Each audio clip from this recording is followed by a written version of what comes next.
essa aula e depois mais uma, né? É porque se vocês forem pegar a parte 2 do livro aí, vocês vão ver que ela não fala tanto na questão de missão, né? Ela fala da graça, ela fala do processo salvador de Cristo e tal, né? Então não fala tanto na questão missionária em si, né? Já na parte 3, ela já fala da questão, né, da chamada missionária, né? Do certeza da chamada, a confirmação da chamada e tal, mas assim com missão, né?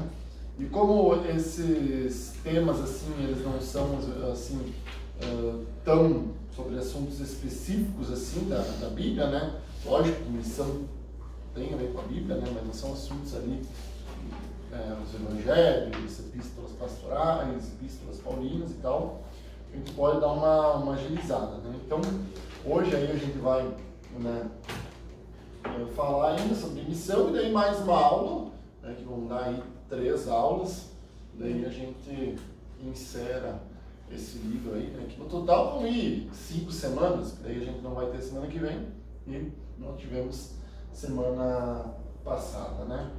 Bom, irmãos, então hoje daí a gente fala sobre a parte 3 do livro, tá? Que está ali na página 69, né?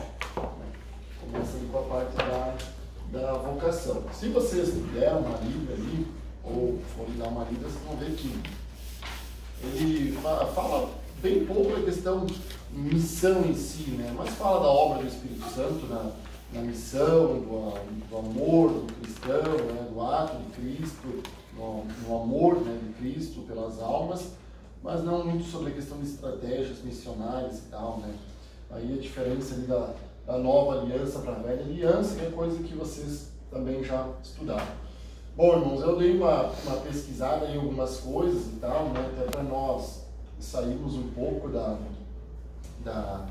dessa questão do livro, né? Eu sempre gosto, sim, de dar uma lida, ficar dentro do livro, a gente vai fazer isso, né, também, para não dizerem assim que escapamos do livro, né, saímos do livro, né, mas também pesquisar alguma coisa fora e tal, né. Então, assim, eu comentei semana passada, né, da questão de tudo se a gente for fazer, né, tem que ter um projeto, tem que ter uma ideia, né, então, assim, o que você quer fazer, o que você quer alcançar, né? Qual é o ponto final daquilo ali que você está iniciando, onde você quer chegar. Ou a gente vai levando daquela maneira assim, deixa a vida me levar, né? Então quer dizer, vamos viver num dia de cada vez e tal, e deixa assim. Então você não tem um projeto, você não tem um destino, você não tem um propósito para chegar, né? Então, por exemplo, a teologia tem um projeto, que é 24 livros o básico, né? 24 livros o básico e 40 o médio. Então você começa o curso sabendo que você tem um projeto que é ou se formar no básico e parar e encerrar, ou você chegar até o médio. Ou então, quando você chega no básico, você tem um projeto que você sabe. Então, é o projeto da teologia. Eu falei muito, né, irmãos, de nós aplicarmos muitas vezes aquilo que a gente tem no nosso dia a dia, no trabalho, né, que o Juliano trouxe a experiência dele ali de estar trabalhando voluntariamente na parte ali do conselho fiscal da igreja, que você pode aplicar práticas do dia a dia, aquilo que você estudou, aquilo que você convive, né, na igreja, né? E isso é muito interessante. Algo que vem me chamando a atenção na escola dominical tem sido o trabalho ali com as crianças, né?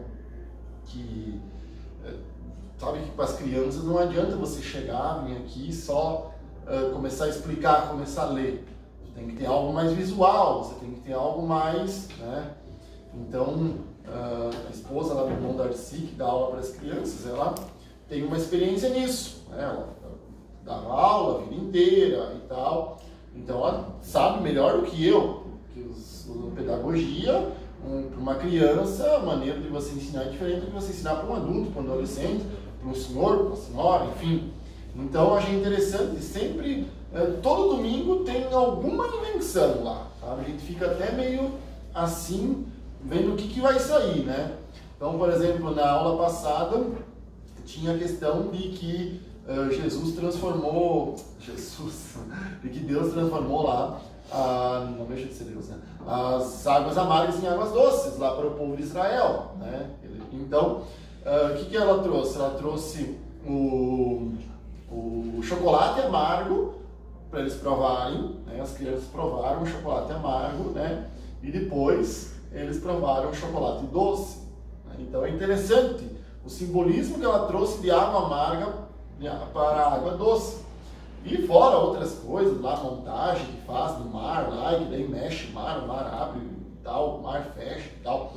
Então, assim, são experiências que a pessoa tem na vida dela, né, para ela aplicar para a obra de Deus, né, e então fazer o negócio andar. Vocês sabem, né, irmãos, que eu falei bastante a questão de nós termos estratégias. Certo dia, por exemplo, eu estava na escola dominical mesmo, o pastor me colocou de coordenador ali, eu falei, né, para a gente começar a ter uma ordem de saber quantos alunos a gente tem aqui, quantos alunos a gente tem no Nações, quantos alunos a gente tem lá no Santo Antônio. E lógico, estamos começando agora, nesse trimestre vai ser mais organizado. Por quê? Porque se eu não sei quantos alunos eu não tenho como saber quantos alunos eu quero.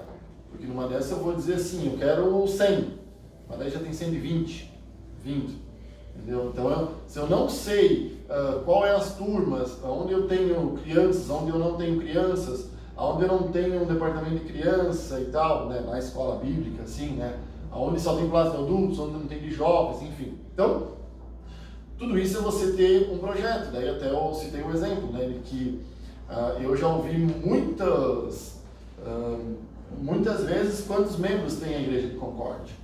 Eu já ouvi de 400 membros até 1000 membros. Então, assim, está bem acima da margem de erro de 2% aí das pesquisas eleitorais, né? Então, daí eu até falei para o pastor, né? O senhor sabe quantos membros tem? Ele disse, não sei, já ouvi alguns comentários, porque até ele está fazendo, né? A igreja está fazendo aí um levantamento e tal. Porque você não tem como traçar um planejamento de que, nós queremos 800 membros para você trabalhar, né, em cima desses membros, para você orar por esses 800 para Deus. É você ter um projeto, é você ter um cenário, né? Nas empresas a gente até trabalha, então, às vezes com um cenário pessimista, o cenário realista e o cenário otimista, né? Então, quer dizer, na pior das hipóteses, nós queremos chegar no que vem com isso. Numa hipótese razoável, legal, a gente quer chegar com isso. Mas, no ideal mesmo, um cenário otimista, que tudo desse certo, que as coisas só fossem para frente, era nós chegar com X, né? Então, faz parte de você criar uma estratégia, criar onde você quer chegar. E ali também, né, a gente falou, faz sentido, inclusive assim, definir qual é o que se considera um membro, né? Porque senão isso é realmente, né? Então a gente parte até disso. Quais são os critérios para dizer que a pessoa é membro? Tem que ter isso bem definido para que aí você possa realmente fazer um levantamento, né? Então, eu acho que existe bastante desorganização nessa parte, né? Não nossa, de pastor X, pastor Y, porque nunca eu fiquei isso organizado por ninguém, né? Quantos membros a gente tem? Quantos, sei lá, presbíteros a gente tem, diáconos a gente tem, auxiliares a gente tem? Então, assim, quantas mulheres a gente tem, quantos homens a gente tem, qual é a faixa etária e tal. Então, isso é uma coisa que, assim, te complica. Complica para você definir qual é o teu planejamento, né? Então, a missão, como é que é você trabalhar com a missão? Primeira coisa, eu acho que você tem que ter um planejamento, né? Você vai estar no departamento missionário, né? Nós estamos falando agora, tipo, de você ser um missionário. Mesmo você sendo um missionário, eu acho que a pessoa tem que ter um planejamento, né? tem que ter um planejamento do que ela quer e orar a Deus aí por aqui, né? Deus, que os teus projetos sejam os projetos de Deus, né? Mas aí, né, irmãos, o que a gente sempre, assim, vê acontecer até na economia do Brasil, por exemplo. Você não vê o governo federal se preocupando com a economia de Concórdia. Não, ele nem sabe o que é Concórdia. Ele vai se preocupar com a economia do país, né? Então isso é falado da macroeconomia. Então toda a estratégia ela parte do macro para o micro, né? Então a igreja de Concórdia, no caso, ela vai ter um departamento, ela vai ter uma estratégia missionária do campo, entendeu? Aonde a igreja quer chegar, sabe? O que a igreja quer fazer, né? Então depois ela começa a dividir em pequenas metas, em pequenas estratégias, né? Então, irmãos, o que eu acho assim, tipo, o cenário ideal, né? Que eu até comentei com vocês que era a ideia aquela vez, quando eu estava para ir para a missão, fui e tal, aquilo lá que eu falei, né? Então, que nem falei, você vai vindo do macro para o micro. Então você cria uma estratégia. Uma estratégia para a igreja. Qual que é uma estratégia para a igreja? Uma estratégia para a igreja é a igreja ter 10 missionários, por exemplo. Não, nem sei quantos que tem, mas é uma ideia. Uma estratégia para a igreja é ter 10 missionários. A igreja ainda ajuda as crianças na África lá, né? Quantas crianças que é, será? 800. Quanto? 800. Mas não é a igreja que ajuda os 800. A igreja daqui ajuda, acho que a igreja daqui ajuda uma porcentagem. Tá, mas tudo bem.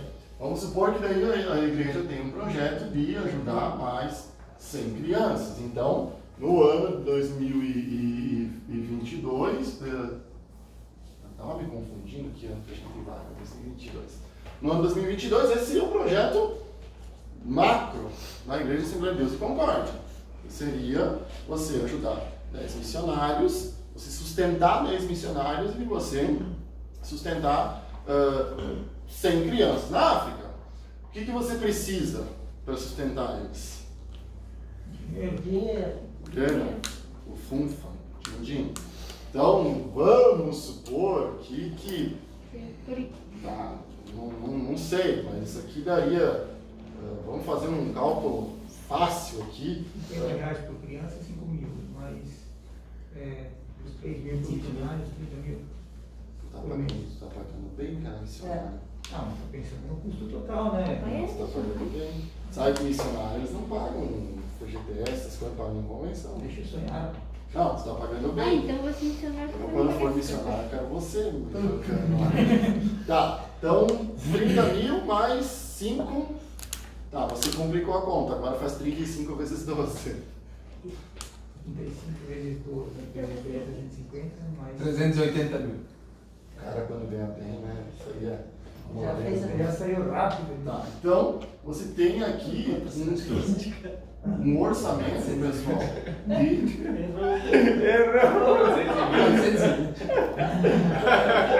Quando a conta é muito rápida, desconfia.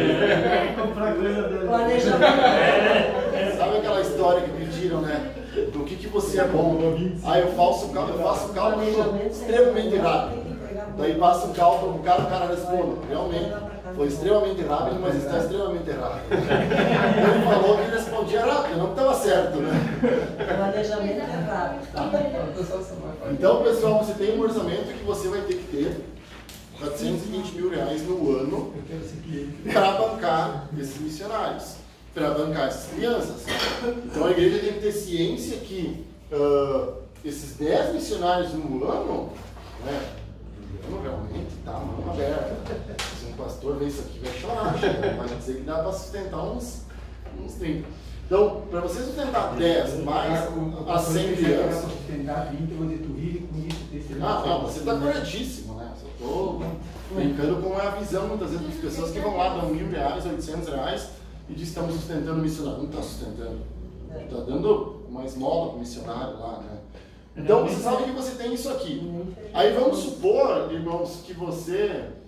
Olha como isso aqui está fora da nossa igreja, tá? Vamos supor que que a igreja arrecade uma média. Você vai ter uma média de 10 mil por mês de missão. Então você vai ter no ano aí 120 mil de missão. Então você tem um déficit de 300 mil. Então, para você alcançar esse planejamento aqui, no ano que vem, vai ter que fazer um planejamento para você conseguir 300 mil reais no ano que vem. Ou senão, você vai simplesmente pegar missionários e dizer, não, eu vou sustentar você, vem para cá. Vai conseguir sustentar o primeiro mês, segundo mês, terceiro mês, e não vai mais conseguir. Ou então, daí começa aquela redução, né? Então, pagava 3 mil para cada um, agora paga 2 mil, depois paga 1.500, depois paga 1.000.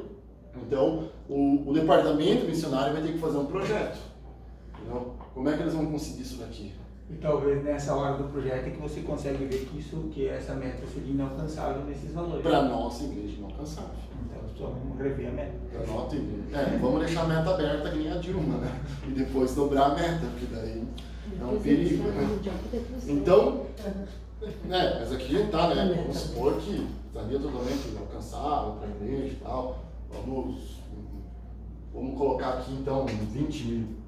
Não entra 20 mil nem a pau, né? Acho que não sei nem se entra 5 mil. 240 mil. Aí fica mais. Menos feio. Menos feio, né? Wilson. 120 menos 240. 180. Ele pegou o pulador pra conferir aí, né? Eu sempre dou a segunda chance. Por que, Wilson? Hoje, né? Meu pai que nem o Chaves, eu sabia essa uma maçã, né? Não como missionário. Então, cadê o barulho? Então, pessoal, só uma ideia. Uma coisa que, assim, por exemplo, é tudo que você tem estratégia. Sabe? Você vai pegar, por exemplo, qual que é o perfil, por exemplo, do contribuinte missionário da nossa igreja? A gente não sabe. Como é que você vai traçar um perfil? O perfil é que nem as empresas vão traçar. Qual é o perfil do nosso cliente? O Juliano lá vai saber qual é o perfil do cliente dele, entendeu? Cara, lógico, ele pode ter um sistema numa igreja, ele pode ter um sistema no posto de gasolina, mas ele tem um perfil de cliente. Esse aqui é o cliente que mais adere ao nosso produto, que é o que mais a gente consegue vender. E também, em contrapartida, você vai ter o mais caloteiro, né? Você vai ter o tipo do perfil do cliente que mais dá problema. Então a igreja vai ter que ter qual que é o perfil do contribuinte missionário. O perfil do contribuinte missionário lá, você vai pegar lá, daí você vai ter que ter dentro dos membros. 25% da nossa igreja são pessoas de 20 a 40 anos.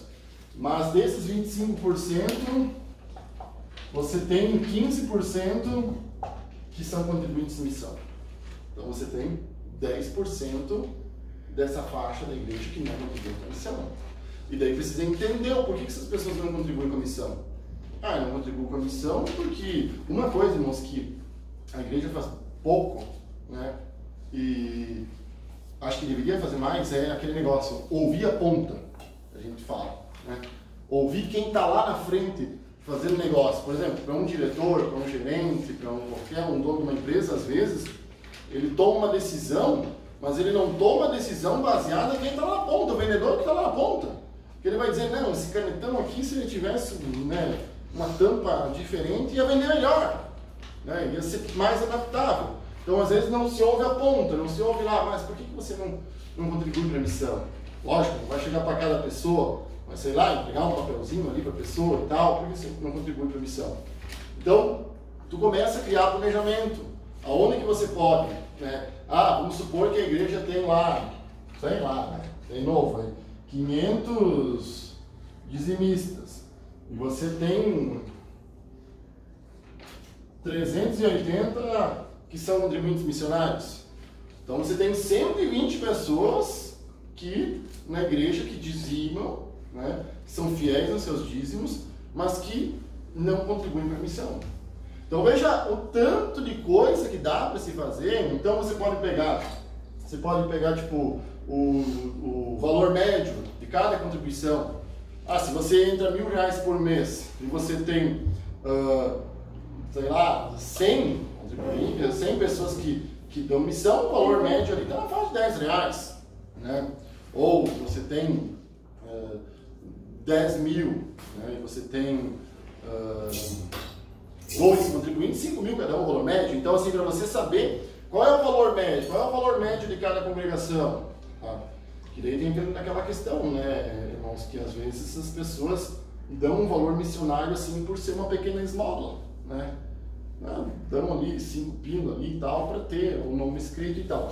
Mas tudo isso vai também de um departamento missionário ter uma autonomia, sabe? Uma determinada autonomia, que pode chegar na metade do caminho e, sei lá, determinada congregação lá, Mações, Santo Antônio, qualquer lá, pegar, por exemplo, e dizer assim, não, ó, nós vamos, queremos nós sustentar um missionário só aqui, tá?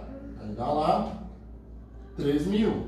Essa igreja aqui, lógico, não vai fazer sozinha, mas junto com o departamento missionário geral, eles vão sustentar aquele missionário e vão ter que achar uma maneira de achar recurso. Então tem uma série de maneiras de você cruzar os dados, né, através de números, através de estatística, e você saber, né, como pode fazer para arrecadar mais, o que pode fazer para arrecadar mais, né? As pessoas que não contribuem para a missão, né, pedir, por que você não contribui? Falta de transparência, eu não sei para onde está indo o dinheiro, não tem um relatório missionário que poderia ser enviado para o e-mail de todos os contribuintes, né? Porque não tem e-mail para o WhatsApp, onde vai estar ali, diagramado, bonitinho e tal, qual o valor que foi para tal missionário. Também em contrapartida, pessoal, é o teu dinheiro, né? Se você coloca o teu dinheiro em algum investimento, o que você quer? Saber a rentabilidade. Então, quando está investindo lá na missão, lá, você quer saber o quê? O que o cara está fazendo lá? Se vê o dinheiro está chegando lá, essas crianças na África aqui estão chegando lá, então tem que ter relatórios lá. Hoje é tão fácil, né, irmãos, porque você pode fazer num culto mesmo, você pode colocar o pastor da África ali e falar. Ele não precisa nem estar aqui, né? Depois ainda da pandemia, isso se aumentou muito. Então, assim, você gera uma transparência na igreja, né? E as pessoas vão acompanhando e vão vendo. Não existe nada que faça mais as pessoas contribuírem do que elas veem que o trabalho está sendo feito, que o trabalho está sendo executado, sabe? De que realmente existem crianças lá que estão sendo ajudadas, que esse missionário aqui tinha uma igreja, aí vai no departamento missionário, e em março ele tinha uma igreja de 20 pessoas, agora em junho ele já está com 27, opa, beleza, está dando fruto, está aumentando, né? Eu conheço igrejas, irmãos, que para eles ajudar a sustentar um missionário, o missionário tem que fazer um projeto. O missionário presta relatório, o missionário envia um projeto para a igreja, eu quero plantar uma igreja aqui em tal cidade, em tal município, né? Estou começando com nenhum membro, em um ano quero ter 10, sabe? Não consegui chegar nos 10, cheguei em 6, mas tem todos os relatórios, o que foi feito e tal. Aí, irmão, se torna aquele negócio, com todo respeito, você não vai sustentar vagabundo, né? Porque muitas vezes é sustentado vagabundo. Eu conheci, uma vez eu fui pregar numa igreja que a igreja era tão pobre, né? O pastor Hebron me mandou lá e o pastor disse, se a igreja lá não te ajudar, né, com a gasolina e tal, você me avisa depois que a gente tira uma oferta aqui e eu te pago. E era tão pobre mesmo, que quando me deram a oferta no final, eu peguei aquela oferta e devolvi para a igreja, né? Eu disse, não, me deram a oferta, então agora eu estou dando de oferta essa oferta que eu estou dando para vocês, né? E daí dei para o pastor e para a família dele lá. E quando eu voltei, eu falei para ele, disse, o negócio é o seguinte, tem que me pagar aí, porque eu não peguei o dinheiro lá, né? Não, porque eu disse a igreja que tinha muito mais condições, né? E depois nós fui descobrir, sabe, que assim, o cara até saiu da obra depois e tal, sabe? E ele, nem me lembro, acho que ele não era presidente num campo, não. Era uma cidadezinha bem pequena. E algumas outras pessoas já tinham ajudado, sabe, mensalmente e tal. E o cara assim, tipo, tava naquela situação ali porque queria, não fazia nada e tal. Então, quantos aí que a gente vê que daí sai da obra por malandragem, escandaliza o reino de Deus e tal. Então é direito da igreja. Você está mandando dinheiro para lá. dinheiro que poderia ser investido aqui, dinheiro que poderia ser, sei lá, comprado materiais aqui para os irmãos, para a igreja, instrumentos, um som novo, né, que foi a causa ontem de tanto sofrimento no culto, né, está enviando para lá. Então você tem que ter esse direito. Então assim, ó, tem muita coisa, sabe, que a gente poderia, dentro de uma estratégia missionária, dentro de um planejamento missionário, né, você bater, sabe? Aí você vai, começa, como eu falei, para o macro, você vem para o micro, aí você vai para cada congregação. Aí você vai lá para a igreja, lá para a congregação que tem 50 membros, tem 50 dizimistas. Lá tem 10 que são contribuintes missionários.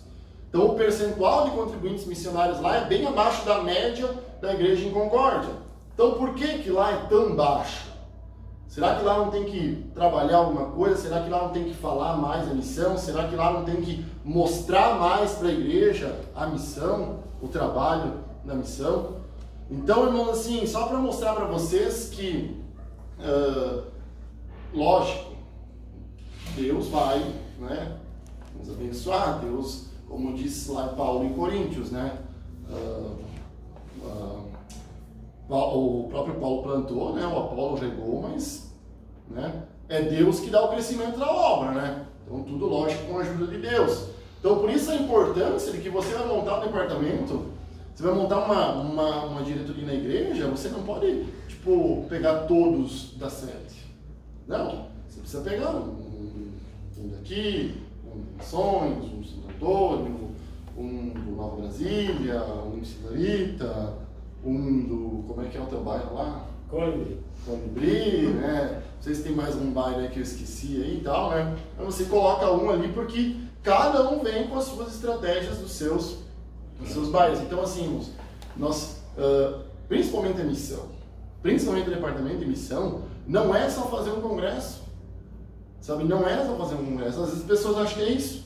Às vezes as pessoas acham que você estar na frente do departamento é fazer um congresso, fazer um trabalho e tal, né? Então, aí, irmãos, a questão da missão, ela envolve tanta coisa, né? Porque você pode, né, ajudar não só na questão de você bancar um missionário, mas você pode ajudar com comida, você pode ajudar desde a construção da igreja, você pode ajudar com bíblias, você pode ajudar com material escolar, né, para crianças, no caso, ali na África e tal, né, estudar, né. Eu achei aqui na internet, eu procurei, esse aqui foi o mais legalzinho que eu achei, um projeto missionário de uma igreja, tá, que nem sei direito que igreja que é, não importa isso, né, mas bem montado assim, qual que era o projeto missionário deles, né, de fazer missão lá em Guiné-Bissau, né. Então aqui eles falam, né, o nome, Semeadores da Alegria e tal, o nome do departamento deles, né. Aqui, ó, descrição do projeto, né, o que seria, aonde seria, né, então qual é o lugar, né, o país, Guiné-Bissau, o território, quantas milhões de pessoas tem, né. Aí vai estar aqui, ó, por quê, né? Essa é uma pergunta muito interessante, né, que a gente tem que fazer, né? O porquê, né? O porquê aquele lugar? Por que a gente está indo lá, naquele lugar, né? Então aqui tem toda uma pesquisa do quinto país mais pobre do mundo, 50% da população tem menos de 18 anos, é um dos países dentro da janela 1040, que é um dos menos evangelizados do mundo. Tem uma localização estratégica dentro da janela 1040, constituindo uma porta de entrada para os países menos evangelizados. 50% da população muçulmana. É um país onde ainda existe liberdade religiosa. Então, assim, você vê que os caras estão indo para lá, eles não estão indo porque eles rodaram o globo lá e botaram o dedo e caiu um país. Não. A gente sabe que é um país que ainda o cristianismo é muito baixo, mas que ainda existe uma liberdade religiosa lá, né? Então é um país que ainda não está restrito, né, a pregação do evangelho, do cristianismo. Então eles têm ali um panorama, né, da onde o departamento quer ir, né? E eles vão trabalhar muito na questão da alimentação, né? Então aqui vai falar o público-alvo, né? E daí ele vai falar das crianças. Então veja que interessante, irmãos, que assim, que eles viram que grande parte da população tem menos de 18 anos, ou seja, uma população muito nova, né? Por ser uma população muito nova, o projeto deles é o quê? Vamos trabalhar a criança, sabe? Englobar adolescente e tal, através do ensino, de alimentação, sabe? Você vai ver que o projeto ali seria para criar uma escola. Tá tudo no projeto aqui, né?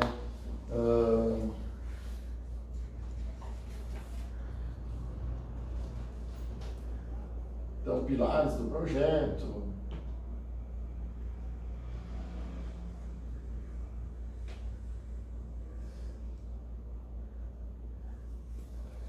Então aqui, ó, a primeira fase do projeto, em 2016, né? Tudo certinho, agregação de fundos e tal, né? Depois passa uma segunda fase do projeto, 2017, né? Aí você vai para a terceira fase do projeto, 2018, né? Financiamento, como eu falei, da onde que vai sair o dinheiro, né? Então aqui eles colocaram, eles lançaram um desafio aos semeadores individuais, um valor mínimo de 2 euros aos semeadores coletivos, um valor mínimo mensal de 50 euros, deve ser aqui por igreja, né? 50 euros. Então, apadrinhamento, que também os irmãos já sabem, né? Que é eu vou sustentar 1, eu vou sustentar 5. Né? Aí eles têm uma outra questão que seria a autossustentabilidade agrícola lá, como eles já estudaram o país, tudo certinho, né? E até aqui financiamento com fundos internacionais, capital governamental e de outras ONGs, né? Então o orçamento aqui não tem, né? Mas eu tinha lido no site que dizia, acho que era 175 mil, eles arrecadaram 215 mil, se não me engano. Mas eles passaram assim do projeto deles, né? Olha, os caras do projeto, né? E aqui o projetinho ali, né? Com uma quadra, né? Com as salas de aula.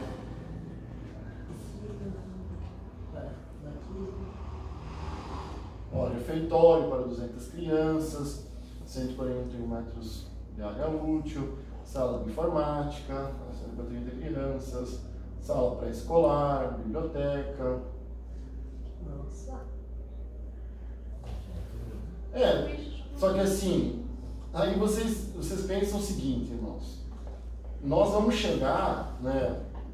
Nós aqui somos o departamento missionário, departamento missionário da teologia. Nós queremos fazer um projeto. Tá. Tu chega com um negócio assim daqui.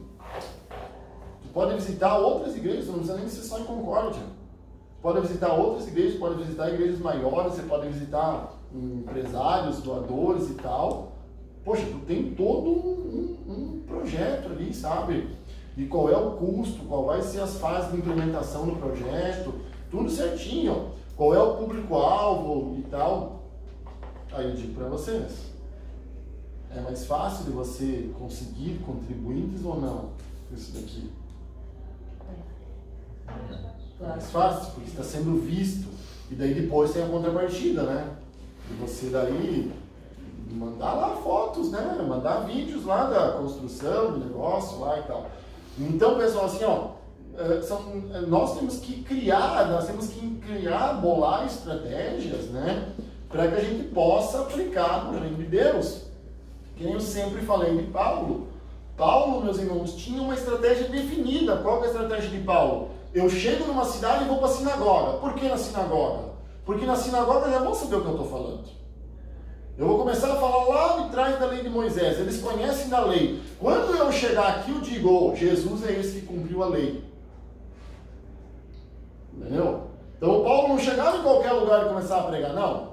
Ó, cidade, sinagoga, cidades grandes, Corinto, Éfeso, cidades populosas, que a partir dali ele conseguia pregar o evangelho para mais pessoas e o evangelho ia se dissipando.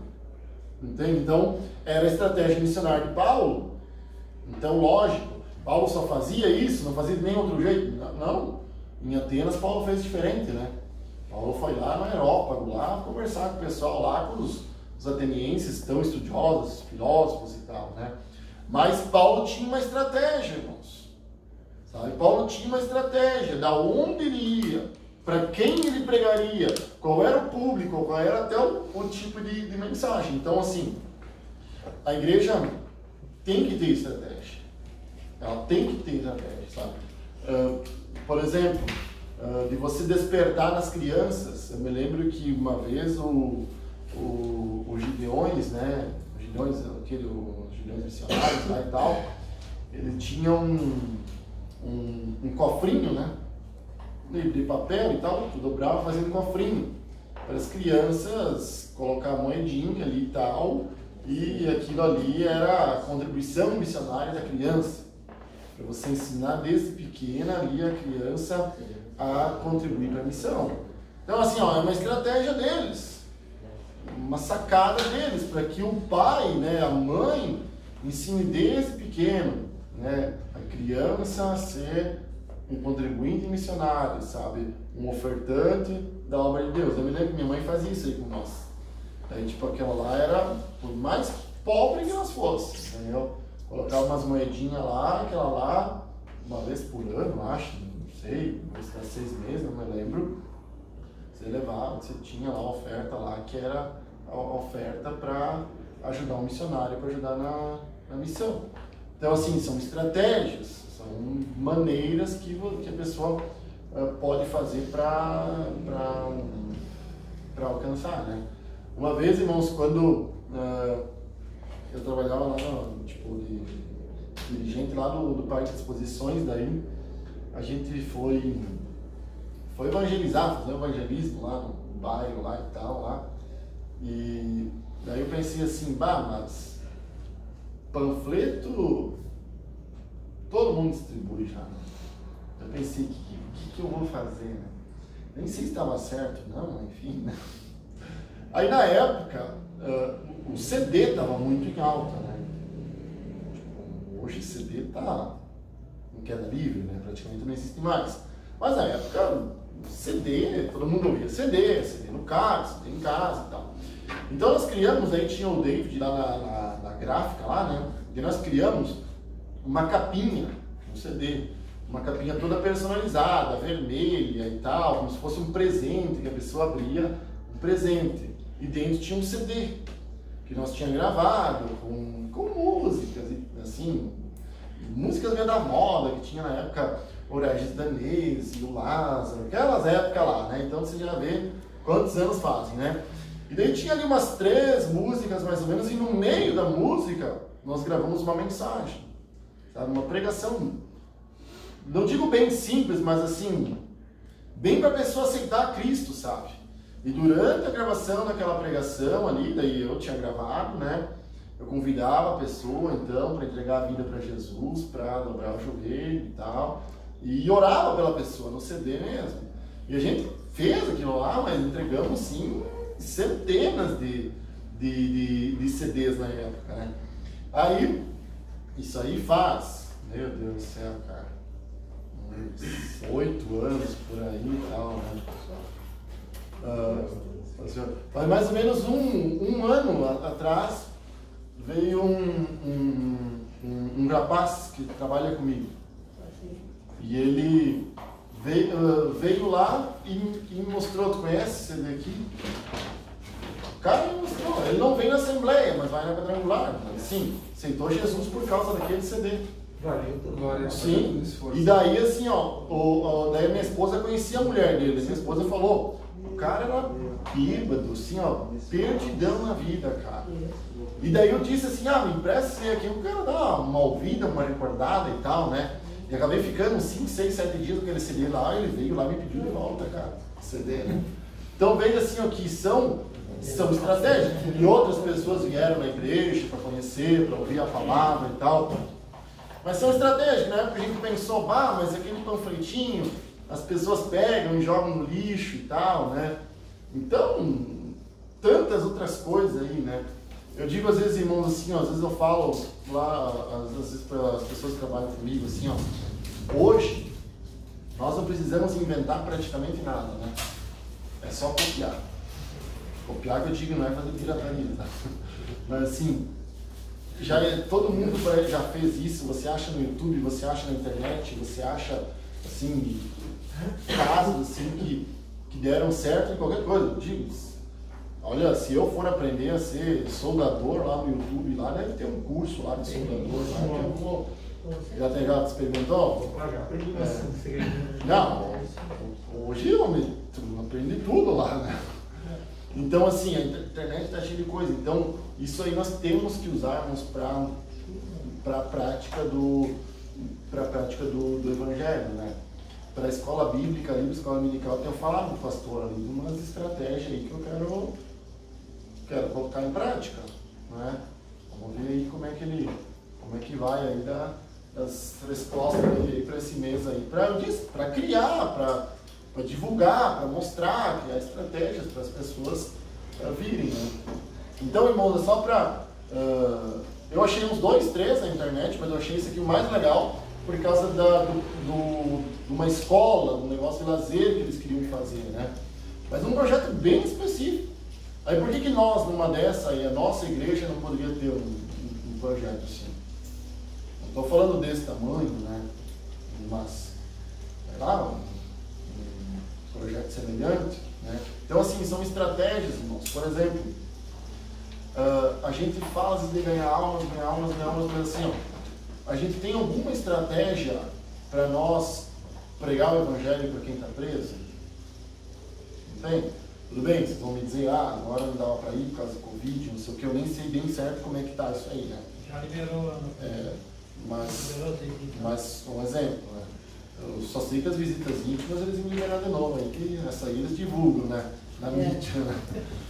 Então, assim, por exemplo, esse negócio do lar de idosos e tal, pessoal, entendeu? Nós temos um projeto, igreja, para ir lá, sabe, para alcançar essas pessoas, né? Então, assim, são tantas coisas assim que a igreja poderia, sabe, criar uma estratégia, criar uma maneira de chegar naquelas pessoas, sabe? De chegar lá, por meio, não sei, fazer uma distribuição de Bíblias, sabe? Às vezes você não pode chegar lá, mas compramos aqui 100, 200 Bíblias. Existe alguma maneira de nós pegar essas Bíblias lá? Qualquer coisa, irmãos, o importante é nós estar fazendo. O importante é nós estar divulgando a palavra de Deus, né? Então aí, se 1, ou 2, ou 3, ou 4, ou 5, ou 10 não se salvar, é outra história, né? E também tem muito esse negócio, né? De que só se salva se vem para a minha igreja, né? Mas às vezes vai ter gente lá da Quadrangular, da Batista, que vem para cá. Às vezes vai ter gente daqui que vai para lá. O importante é a pessoa se sentir bem e continuar servindo a Deus, né? Eu uma vez falei para uma irmã aqui da igreja, eu disse, mas se é tão ruim para você, eu disse, busca uma outra igreja, mas não largue de Jesus, né? Busque uma outra igreja, sirva a Deus em outra igreja, né? Uma vez um rapaz me disse assim que o dia que Jesus vir buscar a igreja, a gente não vai nem poder ter desculpa, né? De dizer, mas eu não gostava lá do sistema da Assembleia lá. E tem de tudo quanto é gosto, né? Eu não gostava lá do sistema da Quadrangular, da Renascer, da Deus e Amor, não sei o quê. Tem de tudo, né? Assim, todos os tipos aí, para nós servir a Deus, né? Amém? Amém. Calma que ainda não acabou, tá? Achei que ele deu um... Mas, irmãos, se vocês quiserem...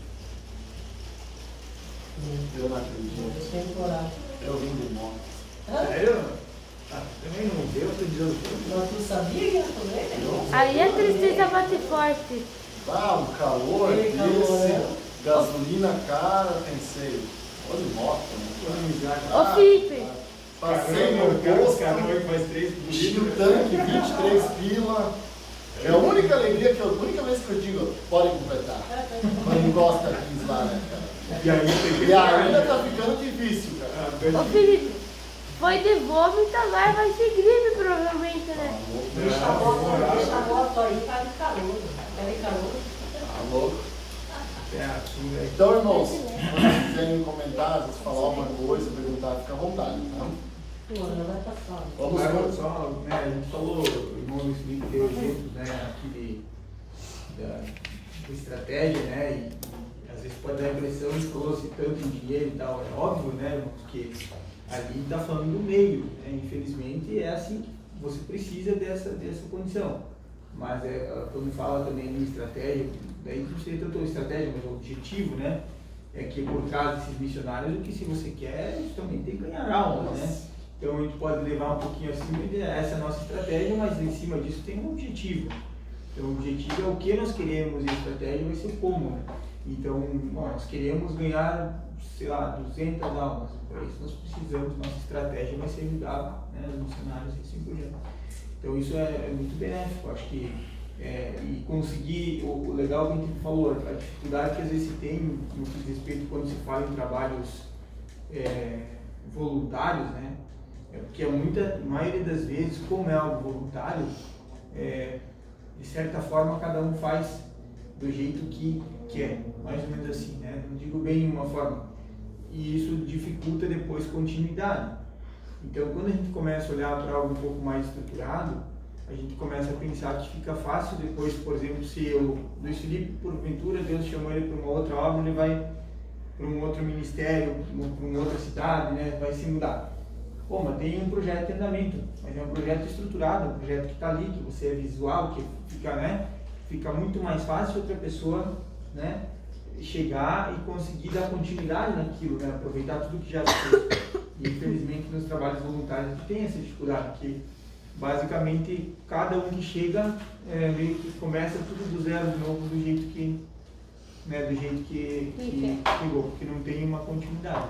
O problema é que cada mudança, até dentro da igreja, né? Cada mudança de pastor é uma metodologia diferente, aí você reformula os departamentos e daí você vai começar.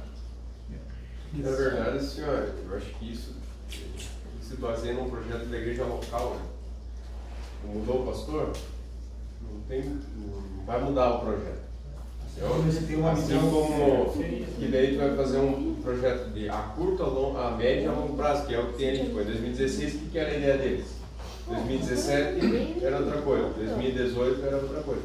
Então, tipo assim, quando tu criou um projeto a curto, a médio e a longo prazo, independente se teve mudança ou não, a igreja local ela vai seguir o projeto. E aí, claro, tem mudança, coordenação e tal, mas o projeto está ali e quem entrar vai ter que se adequar ao projeto. Claro que parece uma coisa assim ilusória, né? Só que a gente vê nos poderes, né? É o ideal, né? Quando fala do executivo, nas esferas, né, o executivo ou empresarial, ou nas esferas públicas, né? Muda a administração. Mudou, verdade. Muitas coisas eles podem mexer, muitas coisas eles mexem, mas tem coisas que não podem ser mexidas, né? Que já estão estatutárias, né? Isso aí, ó. Agora tu falou uma coisa boa, né? Olha como é interessante a gente chegar nisso, né? Tu tocou um ponto bem crucial. O que rege tecnicamente a igreja antes dos pastores é o estatuto. Então, se você, dependendo do que você trata, se você reúne a igreja e coloca primícias no estatuto, você depois pode, digamos, cobrar também de quem chega que aquilo se dê continuidade, né? Mas isso, às vezes, que a gente falou na outra aula, infelizmente, a gente está sendo atropelado e cada vez mais a gente está vendo os pastores mesmo que têm essa dificuldade das pessoas quererem se envolver com as coisas, né? Isso é uma dificuldade, né? Então, as pessoas cada vez mais querem se envolver, não estão querendo se envolver, né? E essa é a maior dificuldade, eu vejo, de buscar, de encontrar pessoas dispostas, né? Então, eu vejo até pela gente, né? Por exemplo, às vezes você se conforma um pouco. Eu fico feliz de estar aqui todo dia, 2, 3 anos, mas daqui a pouco poderia usar voos maiores, né? Vamos tentar fazer 2 turmas, vamos buscar, não sei. Tem, às vezes, né? Mas a maioria, Juliano, a maioria não quer compromisso. É isso que a gente está falando, né? Falta união, acho, da igreja. Mas esse negócio assim, ó, Procurar, buscar, né? de estratégia, você sabe o que tinha acontecido? Em toda empresa você tem que ter um especialista e um generalista, como eles dizem, né? Se o Juliano pegar Covid, tem que ter alguém que dá cobertura para ele. Ah, não sabe 100% de fazer o que ele sabe, mas tudo bem, mas tem uma noção, sabe? Que o Juliano estava nesse projeto aqui, estava naquilo lá, pá. Ah, se tu não conseguir ter isso, tu corre um sério risco de quebrar, entendeu? Porque pode pegar Covid, que a gente fala agora, pode ficar doente, pode sofrer um acidente, pode acontecer tanta coisa, e daí, o cara desmaiou, entrou em coma, era só ele que sabia. Acabou com tudo. Acabou com tudo. Bateu a cabeça lá, pegou amnésia, entendeu? Pegou amnésia, acabou com tudo. Então, o que seria o ideal? Você ter um presidente e você ter um vice daqui e andar alinhado, entendeu? Você vai, tipo, eu acho que esse departamento das igrejas, eu acho que a obreiro integral não deve se envolver. O obreiro integral já tem muita coisa, questão de, sabe, do seu dirigente de uma congregação, ter que visitar. Isso aí, assim, irmão, isso aí dá um certo cansaço, né? Que você, assim, ó, o Juliano, tenho certeza, se preocupa. Quando algumas pessoas não aparecem no curso de teologia, já fica tal, vem, não vem e tal. Qualquer pessoa daqui, né, de jovens, adolescentes e tal, já fica meio preocupado. Entendeu? A pessoa não está vindo e tal, não está frequentando. O obreiro lá, os pastores já têm essa preocupação. Então tu tem que colocar ali, ó, um primeiro coordenador, um segundo coordenador, né, de departamento e deixar os caras tocar. Né? Como você está numa base hierárquica, digamos assim, tem que prestar conta também, né? O que a gente está fazendo, os recursos, o que está sendo feito. Sabe, se você colocar uma prática de gestão compartilhada, como se diz, não aquele negócio que eu mando, você cala a boca, obedece, ponto final. Isso já não existe mais, né? Isso já é mais difícil. Mas uma gestão compartilhada, de que assim, não, tenho 2 pessoas ali nesse departamento. Não, tenho, né, por exemplo, na teologia, não tem só um professor, né? E essa foi uma excelente ideia, porque senão fica só um toda segunda. Não, Juliano sempre, viu? Tu pode, próximo livro. No próximo não vai dar, porque eu teria que umas 2 segundas não estar presente, vai quebrar no meio e tal. Tem outro aqui, então você vai no próximo e tal. Você não fica dependente de um e o negócio continua andando. Sabe? Então esse seria o ideal do negócio, sabe? Então você tem uma pessoa daqui que anda alinhado com isso aí que o Gilson falou, porque daí quando não houver essas trocas aqui, ficou 2 anos, ficou 3 anos e trocou. Não, mas tem o nosso aqui, ó, tem o nosso representante aqui, o nosso vice aqui, né, que esse vai dar andamento. E a questão de você ter os projetos, não tem, né, irmãos? Não tem? Já pensou tu apresenta um projeto disso aqui, beleza. Aí você tem lá 50 contribuintes. Quem é que vai mexer? 50 famílias. E vai dizer, não, nós vamos cortar isso daqui. Daí, tipo, as pessoas que estavam ajudando, que estavam nesse projeto e tal, ninguém vai fazer isso. Ou outra, você pega isso daqui e você tem ali a assinatura de obreiros, pessoas, lideranças da igreja e tal, que se comprometeram, vamos dar andamento no projeto e tal. Sabe, fica um negócio sério, fica um negócio sólido, aí como o Lucas disse, você tem a curto, você tem a médio, você tem a longo prazo, sabe? É um projeto da igreja, tipo, o pastor trocou, teologia acabou? Não acabou. Continuou o mesmo curso de teologia, continuou os mesmos livros. Pode ser que depois queira sentar, queira rever alguma coisa, isso é uma outra história. Entendeu? Mas tinha um projeto em andamento. Tem pessoas que estão, como é que eu vou chegar aqui na metade aqui? Não, ó, que se fizeram não vale mais nada, aqui nós vamos pegar, colocar outro curso, outro material. Entendeu? Então é difícil, porque você tem algo sólido em andamento. Mas o que acontece muito hoje é que cada um vem E tem os seus, né? Ah, eu lá na outra igreja sustentava fulano, beltrano, tal. Então eu venho para cá agora, eu continuo, né, com esse, com aquele, que lá. Por quê? Porque não são projetos realmente sólidos, né? Hoje, irmãos, por exemplo, às vezes você vai ver quando se... Bom, emanciparam a Arabutã, irmãos. A Arabutã pode ser um campo? Eu não consigo entender isso. Esses dias eu fui a Peritiba ali pregar no domingo ali. Opa, bom, Peritiba já é um negócio, né? Já é pequeno. Aí o pastor ali falando ali tal dos projetos que eles têm e tal futuramente de emancipar o Alto Bela Vista. E eu disse, mas Jesus, tem quanta gente em Alto Bela Vista? Acho que tem menos aqui do que... Nem culto eles têm, né? Tem numa casa, Sim, eles no fecharam, porão, né? no porão. Eu sei porque o pastor Antônio comentou que ele pastoreou lá, né? E ele foi visitar umas pessoas de lá, ligaram para ele lá. Daí comentaram, não tem ali, mas de vez em quando tem, de vez em quando não tem. Daí eu não vou, porque não é organizado. Só que daí o que acontece? Isso daí acontece muitas vezes por interesse. Só que daí essas igrejas não se mantêm, elas precisam de ajuda de fora. É só para vocês exercer um cargo. Tu acha que Peritiba se mantém? Tu acha que Arabutã se mantém? O Alto Bela Vista vai se manter? Não vai se manter. Não vai se manter. O Alto Bela Vista não deve ser um lugar muito fácil não de você tem aula, um pessoal bem alemão, assim, bem, né? Luterano. Raiz, né? Luterano raiz, né? Então, assim, é difícil. Então, as igrejas investem nesses projetos.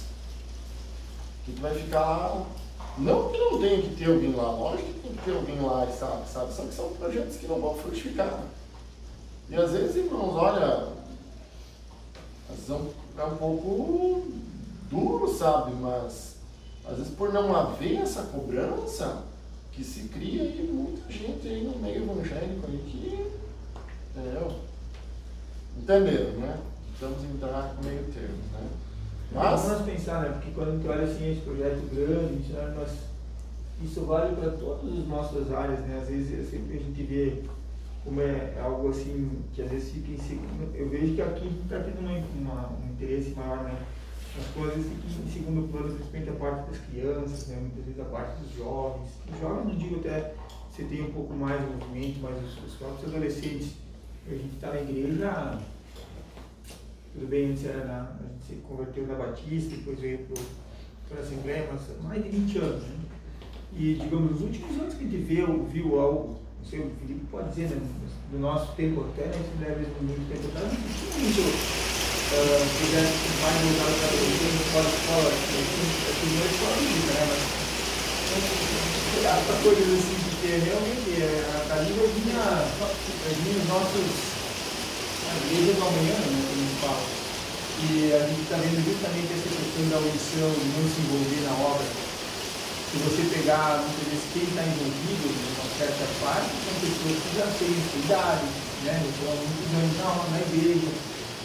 Mas tem que se formar novas lideranças, né? Jovens precisam se envolver. E está cada vez mais difícil isso acontecer. E aí a gente começa a ver essa pessoa que sobrecarga em algumas pessoas com mais idade, pessoas com vários anos, com muitos cargos, e não se renovando as lideranças. E daí daqui uns dias essas pessoas não vão mais ter força. E aí, né, quem é que assume? E quando não tem renovação, os métodos continuam os mesmos que foram aplicados há 10 anos atrás. E hoje em dia você não consegue mais cativar um adolescente, não consegue mais cativar um jovem utilizando desses métodos ultrapassados, né? O exemplo que eu deu do conflito é uma ideia. Digamos, às vezes tu falar com um ancião, uma pessoa de fato, e funcionou muito, e muitas almas foram ganhas através do conflito. E não que isso não possa continuar acontecendo, né? Mas até a maneira das pessoas viverem mudou muito, né? As pessoas hoje em dia estão muito mais reclusas, vamos dizer assim, né? Muito mais fechadas, vivendo um tempo muito mais habitualmente. Então, a gente falou, às vezes a estratégia muda, né? Eu não chego mais por lá, eu não chego mais pelo CD, mas eu chego muitas vezes pelo meio eletrônico, né, de outra maneira. Você pode chegar. Então isso, falar uma linguagem que as pessoas estão se falando. Então, o pastor disse, a palavra não muda, apenas as estratégias mudam. Você vai usando aquilo que vai aparecendo. Então é bom a gente discutir isso. É bastante importante, né, a gente refletir sobre isso, né? O que a gente espera, né? E como a gente individualmente, cada um no coletivo pode contribuir, pode se esforçar, pode fazer a nossa parte, dar a nossa contribuição. E às vezes a contribuição ela vem com a experiência lá de fora também, né?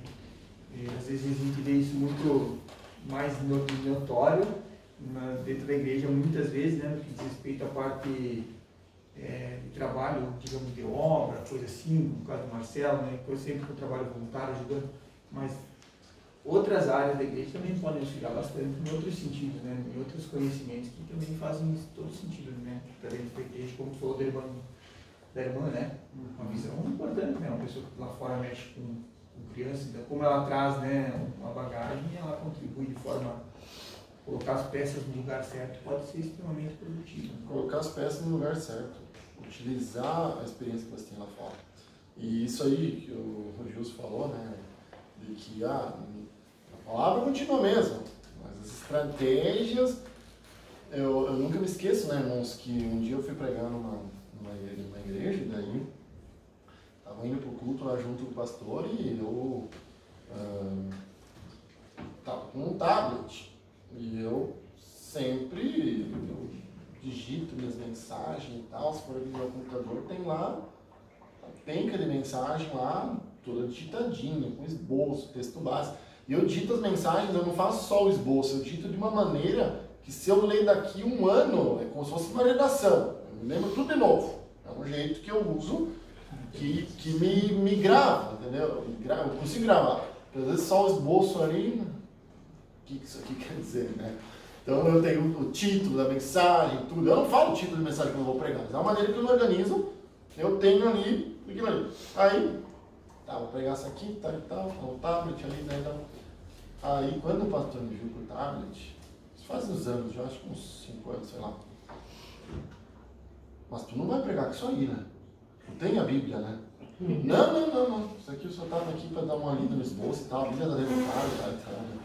Então assim, olha o medo do cara. Mas assim, os versículos que eu ia ler são os mesmos. Não muda absolutamente nada. Algumas pessoas hoje em dia dizem, né? Você imagina a época que teve a transição, né? Na época de Salomão, por aí, da pedra para o pergaminho, né? Ah, não, que você vai escrever esse negócio aí nesse pergaminho. Nós temos que continuar com a pedra. Temos que ler a lei na pedra, nada de pergaminho enrolado, né? Então, assim, a palavra de Deus continua mesmo, mas as estratégias têm que mudar, sabe? Alguém aqui é dono de rádio? Não? Ninguém é acionista de rádio, que nada. Mas, irmãos, eu não consigo entender, às vezes, o investimento das igrejas em programas de rádio. Não é que eu acho, tipo assim, que não tem sentido, não. Só que eu acho que em programas às vezes das 10 à meia-noite... Os outros irmãos que estão ouvindo para poder colaborar. Não, eu acho que assim, ó, invista então num programa mais, né, de um horário nobre, né? Pode falar. Tipo, aqui na igreja eu nunca vi, mas tipo, você vê, por exemplo, a Igreja da Graça, né, que é a eles fizeram um canal de TV, né, onde eles passam os programas de rádio, eu também nunca vi, mas eu já vi eles passam de TV, e para as crianças eles fizeram um desenho animado, que tu pode ver em CD, e também tem um canal no YouTube. Eles têm, né? Tem uma TV a cabo, eles têm, né? Eles têm bastante. Então, por exemplo... Já ensinou muito, Vidinho. Pois é. Quando ali no trabalho e tal, mano, né? Daí uma época ali que me ofereceram e tal ali pra parte da gestão comercial e tal. Eu cheguei lá, todo o marketing da empresa estava na rádio. Era rádio aqui, era rádio lá, era rádio aqui, era... Mas tudo em rádio. Daí, eu disse, mas, gente, nós estamos numa outra era. Nós estamos na era das mídias digitais. Nós estamos na época que você não espera o César Luiz anunciar quem faleceu. Já está circulando nos WhatsApp há tempo, isso e tal. Então, assim, ó, mudou. Não é que a gente tirou das rádios, mas você realocou. Você deixou lá e tal, porque tu marca a presença, né, em vários tipos de mídia. Não, vamos investir forte aqui, ó, redes sociais, Facebook e tal. Olha, em poucos anos, acho que tinha 500, 600 pessoas que seguiam a página no Facebook, foi para 17 mil. Sabe? Porque assim, ó, uma ferramenta barata, tu bota lá R$100 que você impulsiona, ele alcança centenas de pessoas. Sabe? Daí depois começou esse negócio do Instagram, tá? Vai pro Instagram. Então assim, você vai andando, dançando conforme a música.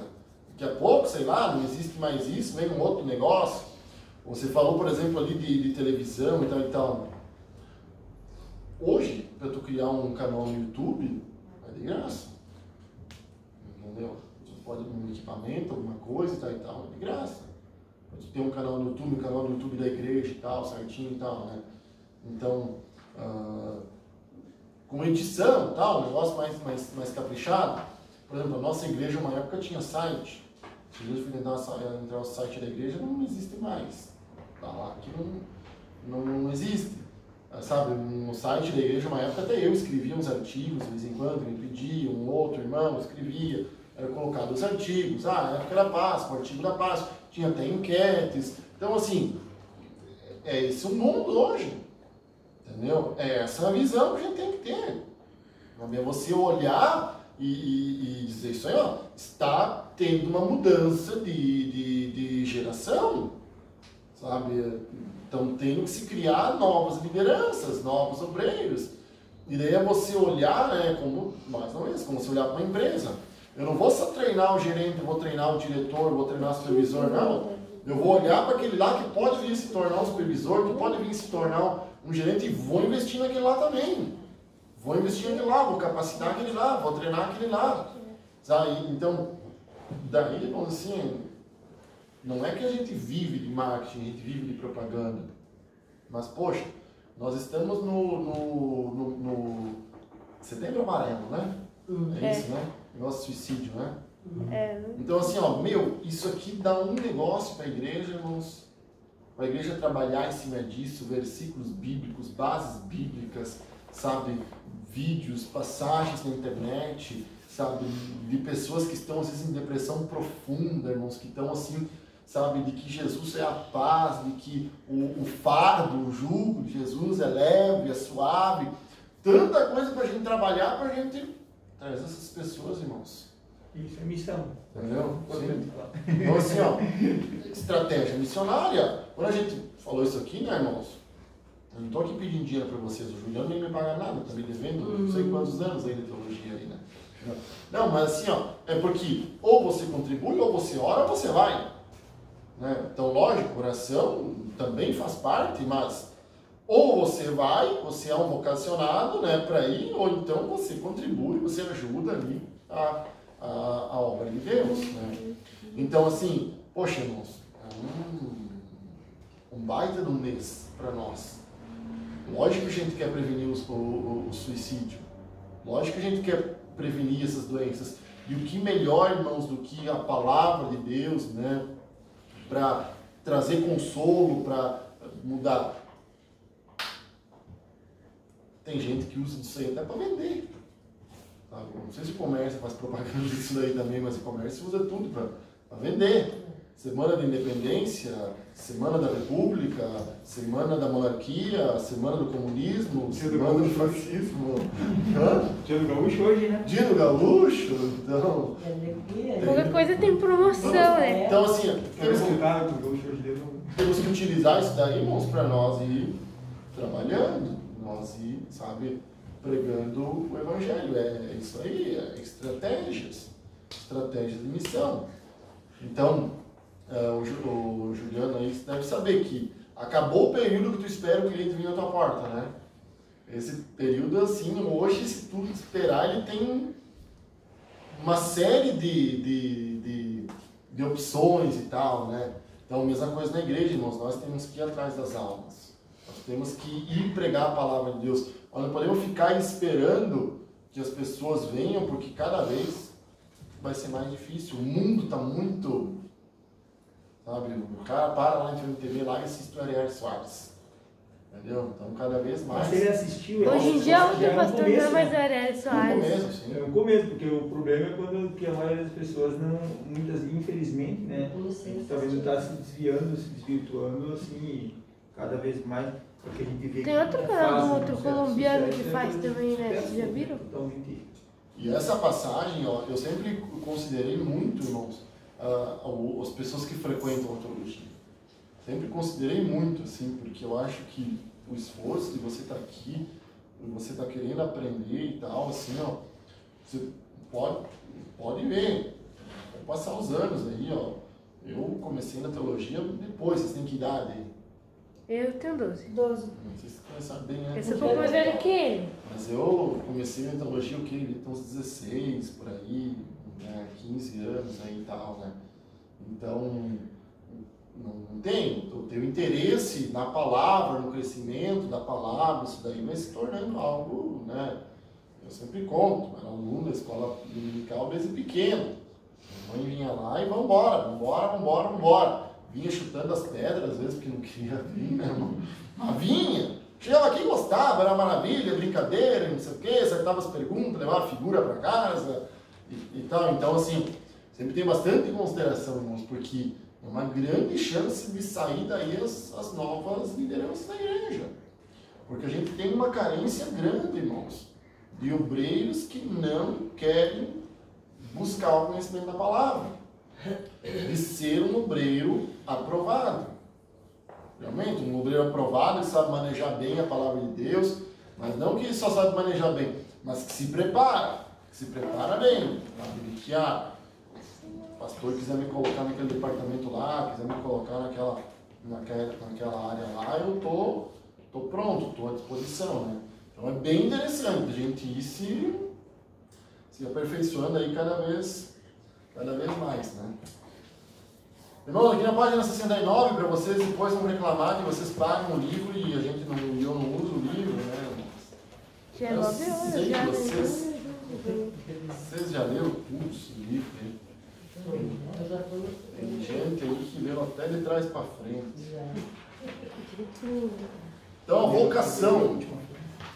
Vocação quer dizer pendor, tendência, aptidão. Embora ninguém melhor do que o vocacionado para saber o que ele pretende e qual é a sua aptidão. A igreja precisa ver no obreiro a realidade de sua vocação. Muitos se candidatos a algo que não conhecem, quando são enviados, ficam perdidos no campo missionário, sem saber o que fazer. Por isso, irmãos, que ser missionário não é que você não deu certo em nada na tua vida e você torna missionário. E daí vai dar esse problema aqui. Entendeu? Eu não dei certo em emprego nenhum. Todo mundo me mandava embora nos empregos. É Jesus fechando as portas. Então é para mim ser missionário. Já ouvi dessas aí, tá? Mas ninguém sabe que o cara nem trabalhar não ia direito, né? Pelo contrário, se o cara é trabalhador, é mais chance de ser um bom missionário, né? Tipo aquele vídeo lá que eu vi uma vez do cara... É um humor, né? Cômico, mas... O cara foi lá, chegou numa igreja e falou, não, eu sinto... Eles não falaram, vou fazer missão. Eles, tá, manda aí que tu vai fazer missão. Eu vou pra Disney fazer missão. Daí o cara, depois, tá brincando comigo? Ele, não, eu sabia que você que ia me repreender, que ia e tal. E aí eu vou pra Disney fazer missão. Olha quantas pessoas fazer aí. missão na Disney. Quantas pessoas ele pode alcançar lá, hein? Que estratégia do cara, hein? É, isso aí. Gente do mundo inteiro lá para ser evangelizado. Esse cara para ir lá deve falar no mínimo umas 4, 5 línguas, né? Porque Pois é, tem que né? falar inglês, algumas línguas Não, ele já tinha comprado a europeias. pizza de mim do Mickey. Capaz de chegar lá e dar uns panfletinhos em português ainda pros caras. Chegar lá e Tá evangelizando lá, né? Não, melhor ele tá até mais pro Disney. Por isso que é interessante, né, irmãos, a palavra que Paulo falou para Timóteo. Aquele que deseja episcopado, excelente em obra deseja. A pessoa tem que desejar. Porque quando ela está desejando é porque já Deus colocou no coração dela. Sabe? Porque ela já desejou. Não adianta a pessoa entrar na obra de Deus por, que nem eu falei, porque não deu certo em nada na vida, ou por pressão, ou porque o pai, ou algum familiar era e tal, então eu vou entrar também. Então, aí corre-se o risco de chegar lá na frente, na primeira adversidade, e não dar certo, né? Então, vocacionado, né? Interessante. Existe uma passagem em Tito, em Timóteo, que fala dos diáconos testados. Testados. O que é um diácono testado para vocês? Diácono. Testado. O que é uma pessoa testada? Que já fez e aprovado. Que mais? Que já fez e deu certo. Que já experimentou, Já de experimentou. ver. Uma pessoa experimentada, que já fez e tal, já testou. Vou fazer um test drive no carro aí. Pessoal que entende bem de conta aí, né? De comprar carro novo toda hora aí. Entendeu? Vou fazer um test drive no carro. Agora tá bem caro, né? Os automóveis. Vou fazer um test drive, quer dizer, eu vou testar, eu vou ver, eu vou testar aquilo ali para ver se eu vou adquirir ou não.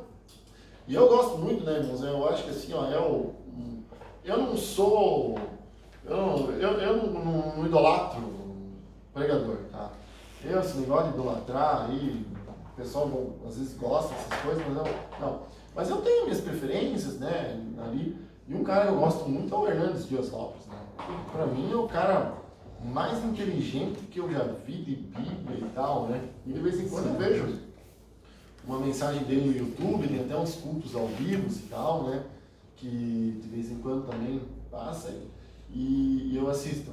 E ele estava numa igreja, irmãos, e ele estava falando, daí no culto ao vivo e tal, que a igreja ali tinha implantado esse negócio aqui dos diáconos serem testados.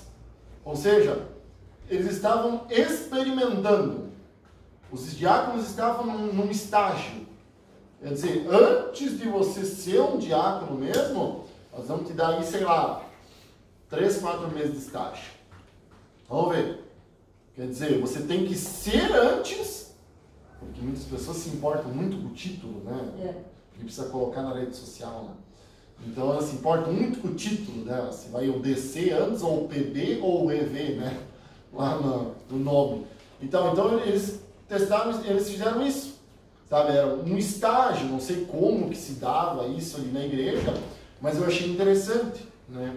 Para ver mesmo se a pessoa é vocacionada, para ver mesmo se a pessoa realmente tem a chamada ali para ser um diácono, para ser um obreiro, né? Porque às vezes a pessoa quer, mas ela não sabe o que é exercer aquela função. E aí, meus irmãos, acontece como em muitas situações na igreja. A pessoa é ordenada, mas ela vai fazer um curso de teologia. Então vamos lá. Ela é ordenada, mas ela vai... Na minha época eu tinha que apresentar a consulta da SPC, não sei se precisa ainda. Mas ela vai limpar o nome, entendeu? Ela vai acertar todas essas contas aqui. Tinha uns 14, 20 cheques sem fundo lá, mas ela vai dar um jeito, entendeu? Vamos ordenar porque a gente é boa e tal e tal. Então assim, também nem sei, são coisas que assim, eu nem sei mais como é que é, né? Mas tinha questão também que tinha que ir até no fórum, né? Antecedentes criminais e tal, trazer tudo e tal, para então você ser aprovado, né? Algumas igrejas, irmãos, principalmente na questão do presbítero, fazem testes, né? Fazem testes teológicos com a pessoa, né? Tipo, a pessoa senta ali, o presbitério da igreja ali, pau, ó, de Bíblia em cima do cara. Porque o presbítero tem que estar preparado para ensinar, né? O ensinar que eu digo não é que o camarada vai ter uma boa oratória, vai ser um bom professor, ou não. Mas tem conhecimento, né? Numa conversa com qualquer pessoa, no teu trabalho e tal, a pessoa foi conversando, tem conhecimento, tem base e tal. Tem aqueles, né, irmãos, que chega um testemunho de Jeová na casa e se desespera tudo. Entendeu? Tipo, chega um mormon na casa, tudo bem, eu sei que eles são preparados, que eles estão ali, ó. Os caras estão ali todo dia, né? Eles têm até as respostas, réplica, tréplica e tal. Só que a gente tem que estar preparado para responder qual é a razão da nossa esperança, né? Pedro diz. Então, eu acho interessante isso, né? Você testa primeiro para ver se a pessoa tem o chamado, para daí você conceder a honraria para ela, né? E a mesma coisa, então, para o presbítero, né? Então, aqui adiante, chamada geral do cristão, né? Então, todos os cristãos, né, irmãos? A gente não pode esquecer disso, né? Que todos nós fomos chamados para sermos missionários, né? Alguns não missionários em tempo integral, como fala o livro aqui da chamada específica, né? O Deus chama alguns para tempo integral, que também não precisamos nem explicar o que é isso, né? E é o integrado, né? Que é a pessoa que não vai ter como exercer uma outra profissão. Não vai ter como exercer o trabalho de você estar o dia inteiro numa mecânica, o dia inteiro numa construção, o dia inteiro num escritório, e ainda você ter que se preocupar com família, se preocupar com ministério, se preocupar com igreja. Então ele é o integrado. O trabalho dele integralmente é em prol da obra de Deus, né? E o sustento dele, então, em parte da igreja, né? Eu, assim, ó, eu sou completamente contra esse negócio por isso que eu gostei ali, que tu colocou um salário alto ali para os missionários, né? Mas, irmão, eu sou contra esse negócio de missionário passar fome, sabe? Eu sou bem contra isso, sabe? Acho que isso, assim, isso pode acontecer no mundo, mas dentro da igreja isso não poderia acontecer. Pois é. Porque as igrejas têm condições para ajudar. Tipo, a CD Concórdia não tem, outros do estado têm. A gente tem uma desigualdade social muito grande no mundo, no próprio Brasil, né? Mas dentro da igreja não pode ter isso. Dentro da igreja você não pode ter pastor ganhando, sei lá, nem um salário mínimo, alguns não ganham, e outros ganhando aí, né, milhares e milhares de reais. Você não pode ter um missionário sobrevivendo com 1.300, 1.400 reais, sustentando família, que às vezes a esposa não trabalha, está ali em prol da obra e tal, e você ter aí pregadores que vêm pregar no congresso aí levam 5, 6, 7 mil reais limpinho de despesas, tudo, sabe? Então, assim, ó, eu sei que eu sou sábio mesmo, como diz um pastor amigo meu, eu sou crica. Ele diz porque esse tipo de coisa dentro da igreja, eu sou totalmente contra. Eu acho que digno ao obreiro do seu salário, a Bíblia fala, né? Então, também é um salário digno, né? Ele é digno do salário, mas que seja um salário digno, né? Que dê para sustentar ele, né? Também eu acho errado a pessoa querer se tornar rico às custas da igreja. Também eu acho errado isso, porque daí se torna um comércio, né? Eu acho assim, você vai ver alguns pastores, por exemplo, que os camaradas fizeram a vida, tipo, com livros deles, né? Que nem eu falei ali do Hernandes Dias Lopes ali. O cara tem comentário da Bíblia inteira. Já falei pra minha mulher, o dia que tu quiser me dar um presente é fácil. Compra um livro do Hernandes Dias Lopes que tá tranquilo. Então, assim, tem uns pregadores, tu pega esses da CPAD ali, tem uns autores bons ali, né? Aquele Lenai, tem aqueles Silas Daniel da CPAD, que são excelentes, né? Então, assim, os caras estudaram, fizeram uma graduação, uma pós-graduação, um mestrado em teologia, um doutorado. Então, assim, ó, eles se dedicaram naquilo ali e é uma função deles, serem um escritor e tal, eles acabam fazendo a vida. Mas, às vezes acontece da pessoa, né? Eu vou abrir uma igreja para mim aí, né? Porque, isento de imposto, eu coloco o cara o nome da igreja, não pago IPVA, a casa bota o nome da igreja, não paga IPTU, né? O que mais que é isento aí, Juliano? Acho que é isento de tudo, né? Então, Bastante isenção. Eu não entendo muito de imposto, né? Minha parte tributária. Então, assim, daí se torna um interesse, né? Aí se torna um interesse, mas não realmente em prol da obra de Deus. Mas todos nós, né, irmãos, somos missionários e temos o dever de sermos missionários, né? Então, aqui na página 71, missionário, a realidade da obra missionária. Talvez a obra missionária seja a tarefa mais difícil da igreja, não pelo trabalho em si, mas pela luta que temos de travar contra as potestades do mal para abrirmos uma nova frente de trabalho. Quando o missionário é enviado, todos os seus sonhos, projetos e desejos entram na fase da realidade, e nem sempre é uma realidade agradável, como foram os sonhos e projetos. Para suavizar esse impacto, o missionário precisa estar preparado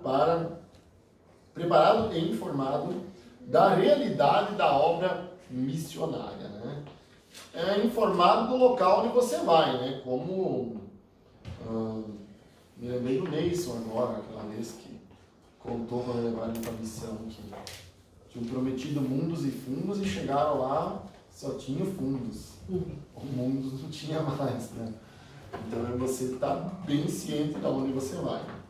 Qualificações do obreiro para a obra missionária, né? Então aqui tem no 4.1 o amor pelas pessoas.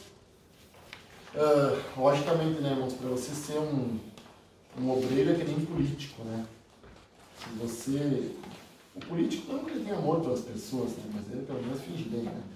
Ele é simpático, é querido, tá ali visitando todo mundo e tal, quase tem meu número e tal. Na época das eleições, né? Mas o missionário, o obreiro, precisa amar as pessoas, né? Precisa amar as almas. Quando a gente vê determinadas situações, irmãos, se não mexe com o nosso coração, a gente tem que, acho que, orar para Deus assim e pedir para Deus colocar amor no nosso coração, sabe? Porque às vezes você vê algumas coisas, não estou nem falando questão de igreja, mas no mundo mesmo, e às vezes a primeira coisa que eu penso é, essa gente não tem Deus. Esses dias quando teve aquele negócio lá do Afeganistão, lá, né, da retirada das tropas lá dos Estados Unidos, lá no Afeganistão, e tudo aquilo que né, uma escravidão, né, uma tortura, você está debaixo daquele regime do talibã, né?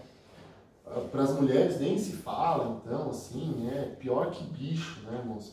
E você via, assim, aquelas mães, né, elas entregando o filho por cima da cerca do aeroporto, irmãos, para os soldados americanos levar. Nunca mais iam ver o filho, mas era só, sabe, para que o filho tivesse um futuro diferente em qualquer lugar do mundo.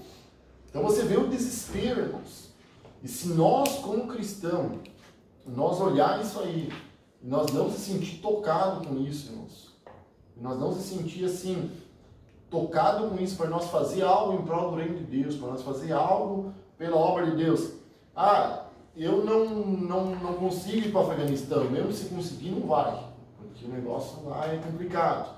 Mas pode ter certeza, irmãos, independente do país, tem um missionário infiltrado lá. Inclusive agora diz que tinham entrado muitos missionários através do período, né, que ficou ali nos Estados Unidos ali.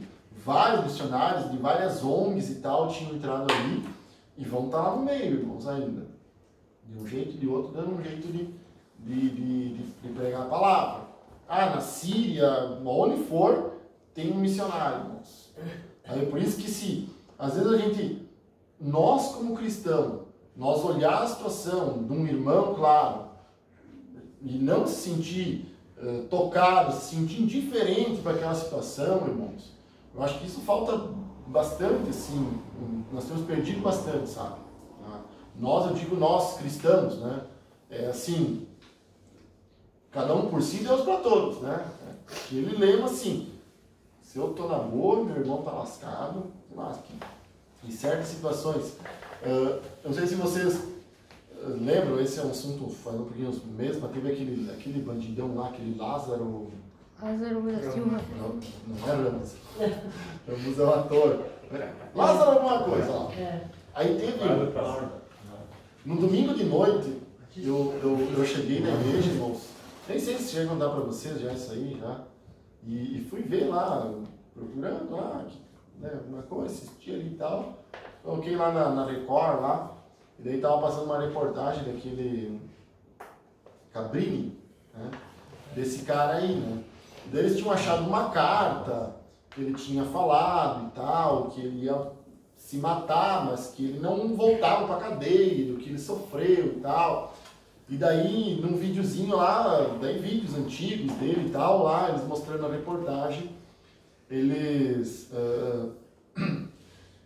mostraram quando ele ganhou uma bicicleta. E você viu esse vídeo? Eu vi. E daí ele diz, né, que Deus abençoe a todos, não sei o que e tal. Daí ele falou de um jeito assim que eu disse, bah, Mas ele disse que ele esse cara já ouviu a palavra de Deus. Ele pregava a palavra? Eu não sei se pregava, não sei. Mas eu disse sim, eu pensei na hora. Esse cara ouviu a palavra de Deus. Ou em algum presídio, alguma vez e tal. Esse cara se converteu. Ele ouviu a palavra de Deus. A palavra de Deus está lá dentro. Irmãos, e naquela noite lá, eu fiquei com um negocinho, disse, mas que dó desse cara. Que dó desse cara que eu digo assim, ó. Né? O que o cara fez, meu amigo, tem que pagar e acabou e tal, assim. Mas a alma, sabe? Tem um livro do Max Lucado, eu li ele quando eu sempre converti, eu não me lembro o nome desse livro, mas que ele fala muito disso. Que nós vamos chegar no céu, irmãos, e nós vamos encontrar os piores tipos de pessoas lá. Pessoas que estavam lá no corredor da morte. Acho que é uma maravilhosa graça, se não me engano, ele escolheu os escravos. Não me lembro, faz muitos anos que eu não lembro ele. Porque ele se tornou muito autoajuda, né? Mas ele disse, nós vamos chegar no céu, nós vamos encontrar os piores tipos de pessoas no céu. Pior tipo de gente. Pessoas que estavam no corredor da morte lá por homicídio, estupro. E daí ele começa a contar casos, irmãos, de pessoas, de assassinos que matavam, esquartejavam e assavam no forno a parte do corpo das pessoas, sabe? E essas pessoas, se elas se converteram, se elas realmente se arrependeram, ele tentar explicar o que é a graça de Deus, sabe? O alcance do amor de Deus, o alcance da graça de Deus, que não é porque nós somos bons que nós vamos chegar lá, não. Vai ter de tudo, né? Por isso que Jesus vai dar uma apagada na memória lá, né? E aquele dia de manhã, e no outro dia de manhã, irmãos, na segunda-feira, eu fui trabalhar e eu falei com Deus, assim, sabe? Eu disse, ó, me ficou na cabeça desse cara aí. Me ficou na cabeça. E eu disse para Deus, ó, se tiver alguma esperança para esse cara. Porque eu disse, eles vão matar ele, né? Não tem nem choro ali, né? Tipo, não tinha o que fazer, né? A polícia não ia conversar com ele, né? Ia ficar até feio com a polícia, né? Se tiver alguma... Não, verdade. Porque toda aquela mobilização, a cidade inteira parada, todos os jornais, a polícia ia derrubar na bala. Matou uma família. E tudo que fez e tal. E eu disse, o cara é o pior traste que existe. Mas a graça de Deus alcança esse cara também. Então, indo de manhã lá, estacionei lá os metros que o caminho até o trabalho lá e tal. Eu falei com Deus. E orei por esse cara. E pedi assim para Deus, se tiver alguma esperança que Deus possa salvar ele no último instante da vida dele, que ele possa se arrepender, não sei, porque ele ouviu a palavra. Ele ouviu. E naquela manhã, irmãos, poucas horas depois, ele foi morto. Começou os vídeos, não estou dizendo que ele foi salvo, tá? Não vão sair daí dizendo isso, né? Eu apenas orei por ele, se Deus ouviu minha oração ou não, ou se ele se arrependeu lá e tal, como foi, não sei. Pelo jeito que morreu, provavelmente ele não se arrependeu, né? Porque morreu trocando tiro com a polícia, né? Mas eu quero dizer o seguinte, irmãos, às vezes é a pior traste que existe, mas ele sempre olha lá que tem uma alma, né? Ele sempre olha lá que tem uma alma que tem que tirar do inferno, que tem que resgatar do inferno e tem que levar para o céu. Então, o amor às pessoas, sabe? O amor pelas almas. Tem pessoas que choram pelas almas mesmo, né? Então, eu acho que a igreja tem distorcido muito a visão dela. A igreja está preocupada em tomar